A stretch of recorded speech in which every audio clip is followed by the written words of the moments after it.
Just as we were wrapping up this programme to get it ready for air, we had to rewrite it and update it again. That's how fast things seem to be moving in the world of science and technology for Iran. A few of the latest developments: 2 domestically designed and manufactured supercomputers and a smart hydrogen car. At the unveiling, Iranian President Mahmoud Ahmadinejad pointed out that Iran has become one of only 10 countries in the world that design and manufacture supercomputers. And let's not forget, these ones are all homegrown. Supercomputers are at the front line of current processing capacity, used in anything from quantum physics to weather forecasting, molecular modelling to nuclear research. Meanwhile, the smart hydrogen car is completely manufactured by Iranian researchers and is the first of its kind in the Middle East. Unveiling that, Ahmadinejad encouraged Iranian scientists and researchers to develop ever more self-belief, saying Iran must become a scientific and technological reference for the world. And that's really at the heart of Iran's science: self-belief, independence and endless possibilities. There's been a real drive in the country to progress as fast as possible and to aim for the very top. Iran might not be there yet, but it wants to be at the forefront of the science world. And it has been making strides, despite being just 32 years into a revolution, despite political pressure such as sanctions that target technology, and despite allegations of what's been called the brain drain. These strides have led to Iran to compete with the technological elite. The facts speak for themselves. In 2010, Iran produced 1% of the world's scientific studies, a figure it's very proud of. All the development was made under sanctions that have hurt, but at the same time led Iran to localize science, making it a producer rather than a purchaser of technology. On top of that, Iran's scientific progress is reported to be the fastest in the world. In 2010, 2 studies by America and Canada put Iran first. Science Metrics, a Montreal-based company dedicated to the evaluation and measurement of science, technology and innovation, released its most recent report. It found that scientific advancements in Iran have grown 11 times faster than any other country in the world. Even the US government has had to admit this. A report by the National Science Foundation says Iran has the world's highest growth rate. Its article output alone has annual growth of 25.7%. This programme will be looking at this rapid growth and what it means for the country and beyond.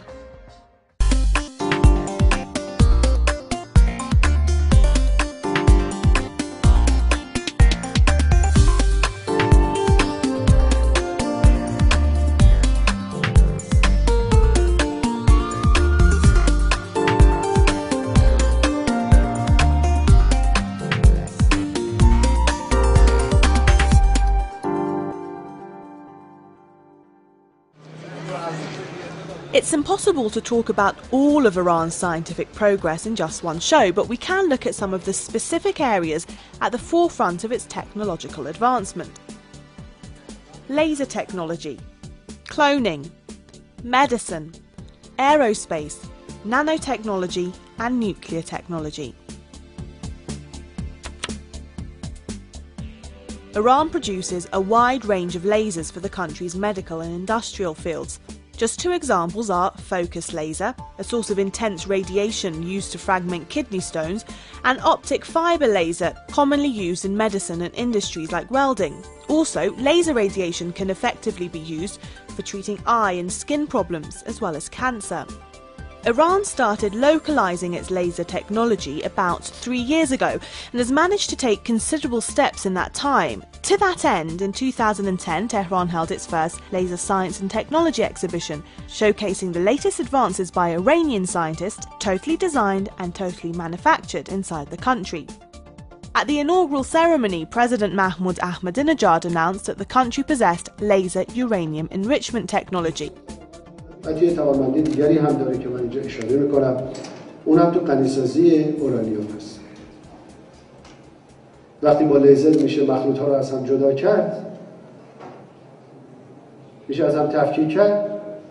یکی از اینا هم تفکیک اورانیوم نمیدونم 235 و 237 و 238 و ایناست.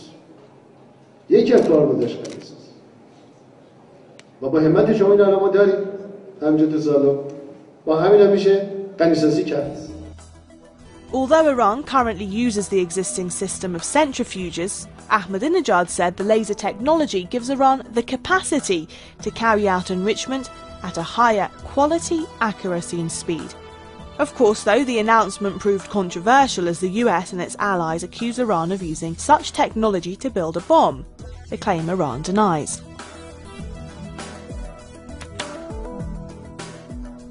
Iran has become one of the few countries that have the technology and the means to clone farm animals, which could help produce human antibodies against disease.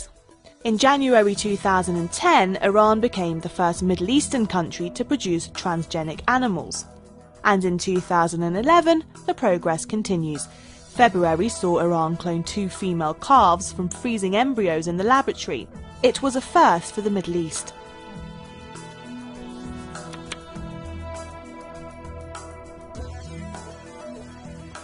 Clinical sciences are highly developed in Iran, and Iranian medical scientists are among the world's leaders. There's been many medical advancements in the country, although Iran has often faced an uphill battle to gain homegrown technology and medical advancements in the face of sanctions and a lack of cooperation that it says only hurts Iranian people. Looking at just 2 of these advancements provides a snippet into the world of Iranian medicine. Radioisotopes have important uses in medical diagnosis, treatment and research. Iran has been producing and manufacturing them for many years. The latest 2 were announced when world countries toured Iran's nuclear facilities on January the 16th, 2011. Iran's Atomic Energy Organization announced that Iranian scientists have successfully produced lutetium-177 and iodine-131, both used for treating cancer. The spokesman said that only a handful of countries in the world can currently produce and use such products. In March 2008, the UN sanctioned radioisotopes to Iran, saying they may also be used for military purposes. Iran, though, says it needs them for treating patients only. And it's a similar case with the stalled talks over Tehran's research reactor, used for treating cancer patients. Whereas radioisotopes sound very technical and it may be hard to see the difference they make in someone's ordinary life, other advancements in the country have literally changed lives. For example, this nerve prosthetic leg that has given the disabled the chance to walk again. We went to the Center for Neurological Research to speak with its head, Abbas Erfanian, to explain more. کاری که کردیم طراحی و ساخت یک پروتز عصبی حرکتی است که این پروتز عصبی امکان گام برداشتن، ایستادن و نشستن رو برای بعضی از افراد دچار زایه نخایی فراهم می‌کنه. The technology is a world's first and is already being used to change the lives of Iranians who are wheelchair-bound and haven't been able to walk. تاکنون ما این سیستم عصبی که ساختیم و در خودش منحصر به فرد در دنیا هست و روی تعدادی بیمار زایه نخایی به کار گرفتیم. این افراد در حال حاضر قادر شدند بایستند و گام بردارند. Dr. Erfanian showed us the Parawalk, as it's called, in action. One of his patients helped in the demo as well. همینطور که توضیح داده شد این پروتز عصبی در حقیقت شبیه سازی میکنه دستورات قشر حرکتی مغز رو و با ارسال دستورات حرکتی به اعصاب عضلات فلج باعث انقباض و کنترل حرکت میشه. از ایشون میخوایم که الان با این سیستم بایستند و گام بردارن. در ضمن کلیدی بر روی واکر قرار داده شده که بیمار میتونه با خواسته خودش رو از طریق این کلیدها به دستگاه انتقال بده. خب آماده هستید؟ بفرم. صاف بیستید. صاف صورت بالا بگیرید. خب الان میبینید که ایستاده از شخص از واکر برای حفظ تعادل خود استفاده میکنه ولیکن وزن شخص بر روی پاهاش قرار داره و انقباض عضلات با انقباض عضلات شخص ایستاده. حالا آقای مهر سعید شما شروع کنید به گام برداشتن. می‌بینید که عمل سوینگ رو به خوبی این شخص پاراپلیژیک کامل که از دو پا فلج کامله میتونه با سیستم عمل سوینگ رو به خوبی انجام بده. پاها رو برداره و خب آیتی بیس دو چرخه رو بیاریم. خب الان میتونه بشینه. Of course, it's enlightening to put Iran's medical advancements in a historical context, not only to better understand the ancient history of medicine in Iran, but also to understand the aspirations of Iranians in the field. Persia was a cradle of science. It was Persian scientists that invented the wind power machine and first distilled medicinal alcohol. Probably one of the most well-known Iranian scientists is Ibn Sina. He wrote almost 450 treatises. His most famous works are the Book of Healing, a vast philosophical and scientific encyclopedia, and, of course, the Canon of Medicine, the standard medical text for at least 6 centuries. He believed in simple solutions for complex theory, solutions that stay true to cultural and religious roots. It's in this foundation you can understand Iran's thinking on medicine today. It's a foundation that was evident at this conference, the role of high technology on human prosperity. Held on the 19th of February 2011 in the island of Kish, President Ahmadinejad talked at the event about how the path to scientific growth should be a culturally and scientifically Iranian path.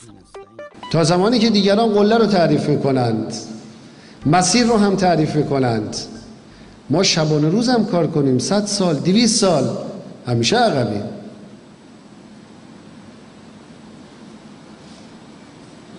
من فکر میکنم وقت اون رسیده که دانشمندان ایرانی هم قله رو تعریف کنند هم مسیر رو تعریف کنند.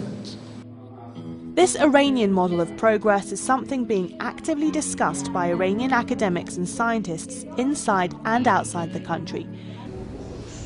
Many agree that an Iranian way forward is exactly what the country needs. Iran has to create its own model of advancement, something which is tailored completely to the culture, to the religious foundations, to the societal fabric, to the political situation, and etc. Despite the fact that some of science's forefathers were extremely religious, and today some of the best academics are actually people of faith, still science and religion have often been touted as mutually exclusive. So in a country like Iran, which labels itself as Islamic, how do these two ideas merge? Well, on the 1st of December 2010, the leader of Iran's revolution merged the ideas of an Islamic Iranian scientific agenda as having endless possibilities.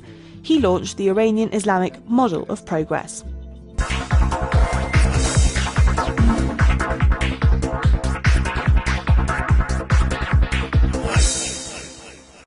ما بایستی این الگو رو جوری تنظیم کنیم که نتیجه او این باشد که جامعه ایرانی ما به سمت معنویت بیشتر پیش بره و البته این در جای خود برای ما روشنه، شاید برای خیلی از حضار محترم هم روشنه و باید البته برای همه روشن بشه که معنویت نه با علم، نه با سیاست، نه با عرض کنم که عرصه های دیگر، نه با آزادی هیچ منافاتی نداره. معنویت روح همه این هاست. میتوان قله های علم رو صاحب شد و فتح کرد با معنویت.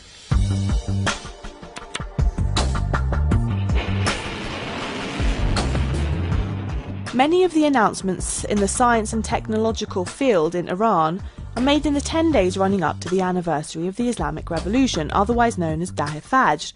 This year, the country's aerospace industry unveiled 4 new satellites and a rocket. The Ami Kabir satellite, which Iran intends to launch mid-spring, the Rasad and Zafar satellites will be used for remote sensing missions, and the Fajr satellite, which is a reconnaissance satellite powered by solar energy. خصوصیتی که این ماهواره داره نسبت به ماهواره‌های دیگر اینه که این ماهواره مجهز به یک سیستم پروپالشن سیستم پیشران خواهد بود که ماهواره رو قادر خواهد کرد که مدار خودش رو ارتقا بده. Iran's lofty space plans also include putting a man in orbit within 10 years. It's aiming high and wants to compete with the few elite in the space race. It does not see why, in the future, it should not be competing with the big guns, Russia, China and the United States. The projects, though, are lengthy, taking anything from 5 to 20 years. So why does Iran invest in such an elite, highly advanced and expensive field? تأثیری که این فناوری در افزایش کیفیت و رفاه زندگی مردم داره که میتونه ارتقا بده کیفیت زندگی مردم رو. دو، تأثیری که سرریز این فناوری در چرخش و گردش سایر حوزه‌های صنعت توی کشور میتونه داشته باشه، این تأثیر زیادی داره. و مطلب سوم اینه که در افزایش و ارتقای امنیت و قدرت بازدارندگی کشور جزء فناوری‌های مهم و مؤثر هستش حوزه هوافضا. Iran has really had three phases in its 80-year aerospace history. The first dates back before the Islamic Revolution, when it was using Western products and techniques. In the second period, during the Iran-Iraq War, because of sanctions, it had to copy Western technology. In the third phase, currently, that started a decade ago, Iran started localizing and expanding aerospace technology. On Wednesday, 3rd of February 2010, Iran announced it had successfully launched a 10-foot-long research rocket into space. Karvoshgar, or Explorer 3, was the third in a series bearing the same name. Iran is only the 9th country in the world to send a domestically made telecom satellite into orbit. In the future, there'll be the fourth phase, where Iran says it will use this array of aerospace techniques and equipment actively. پروژه‌های داخلی دارن زودتر به نتیجه میرسن تا پروژه‌هایی که حالا قرار شده با کشورهای خارجی همراه بشه. That's Asghar Ibrahimi, Managing Director of Iran's Space Industries Group, talking at an expert panel made up of Iran's top aerospace scientists and engineers. Things are moving fast, especially when Iran is doing it for itself. And for Iranian scholars who are working abroad, like Dr. Reza Imami, head of the Aerospace Institute at the University of Toronto, the visible progress they can see at home simply blows them away. In a word, I have to say that it is incredible in terms of the acceleration that I feel here. Compared to when I left the country 20 years ago, of course, but even comparing with the trend that I see in other countries.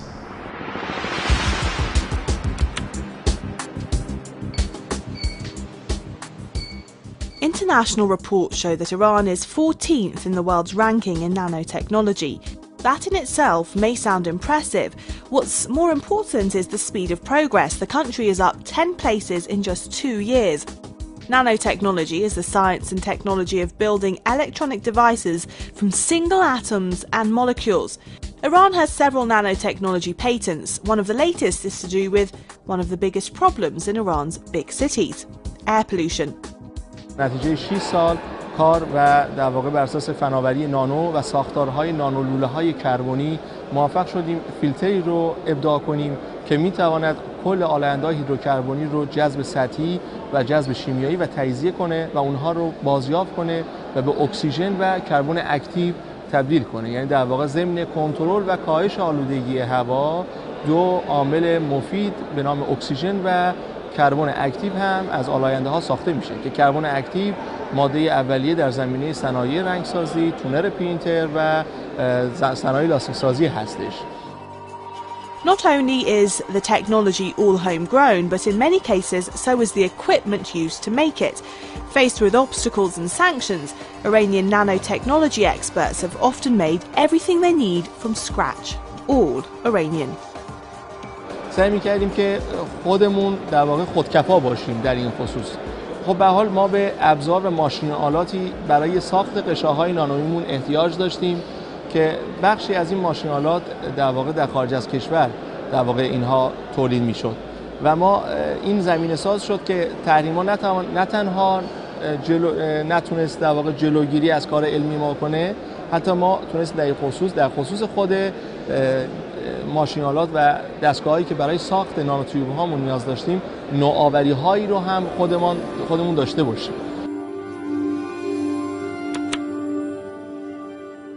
On February the 10th, 2011, Iran announced it has developed a nuclear fusion reactor, becoming the 6th country in the world to possess fusion technology.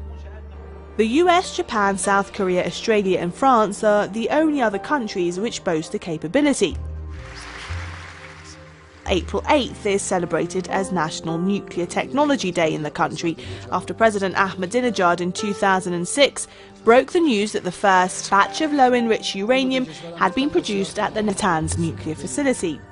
Since then, the country has gone forward leaps and bounds in this most controversial aspect of its scientific advancement. Iran now controls the entire cycle for producing nuclear fuel, and the Bushehr nuclear power plant is operational. ما سعی کردیم که روی پای خودمون بایستیم و اتفاقاً همین این فشارهایی که بر ما میاد سبب میشه که ما یه مقدار جری‌تر بشیم و یه مقدار بیشتر کار بکنیم. ما شرقی ها یا بهتر بگیم ما ایرانی ها هستیم وقتی تحت فشار هستیم بهتر کار میکنیم. یعنی اون درون خودمون رو بیشتر نشون میدیم تا زمانی که راحت هستیم و همه چی برامون میاد. The West says Iran wants the bomb. Iran denies this and says their enmity towards Tehran has nothing to do with the bomb at all. اونهایی که با ما دشمنی میکنند خودشون هم میدونند دشمنیشون با سلاح و موشک و بمب ما نیست. از این نه میترسند نه نگرانند.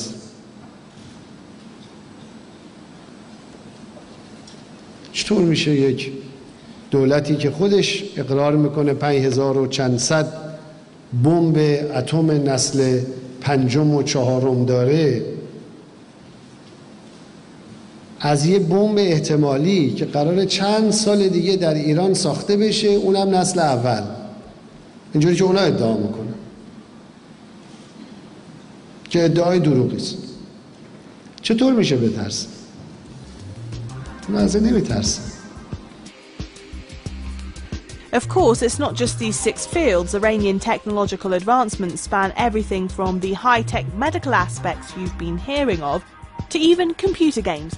Of course, all of this development has been going on while UN, US and EU sanctions are in play. They aim to cripple the country's economy to stop Iran pursuing nuclear technology. The sanctions, though, don't just cover nuclear but go right across the board. So, have these sanctions that don't just aim at the nuclear arm of Iran's sciences harm the country? تحریم‌ها قطعاً اثر داشته بر روی کند کردن کارهای ما. چرا که ما بسیاری از فعالیت‌هامون مشترک بوده با شرکت‌های خارجی و دانشگاه‌های خارجی و مؤسسات تحقیقاتی خارجی.